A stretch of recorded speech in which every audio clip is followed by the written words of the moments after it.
Baseado em relatos acontecidos no interior do Brasil, Francisco era funcionário público na pequena cidade de Vera Cruz, perdida no interior do Brasil, um lugar onde nada acontecia, até o dia em que o silêncio começou a ser quebrado. Primeiro foram os cachorros, depois o gado. E por fim, as pessoas. Francisco passava os arquivos da prefeitura para o computador quando ouviu o primeiro uivo, diferente de tudo que já tinha ouvido, longo, metálico, como se o ar estivesse sendo rasgado.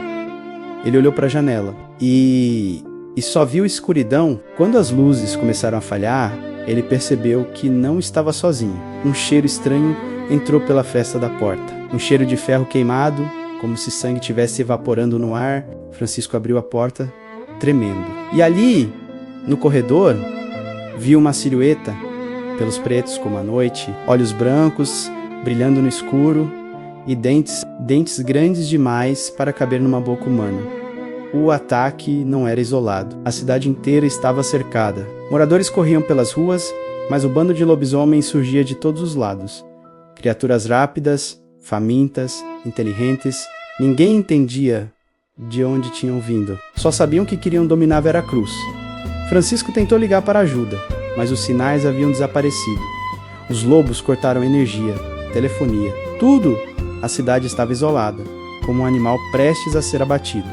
Um deles sentiu o cheiro dele. Aproximou-se devagar, rosnando, arranhando o chão. Francisco fechou os olhos, achando que era o fim, mas os lobos estavam indo para outro lugar, para o centro da cidade, para onde havia mais gente. Ele sabia que não podia fugir, não podia abandonar seu povo. Respirou fundo e caminhou para a noite que os monstros tinham trazido. E assim começou a noite mais longa da história de Vera Cruz.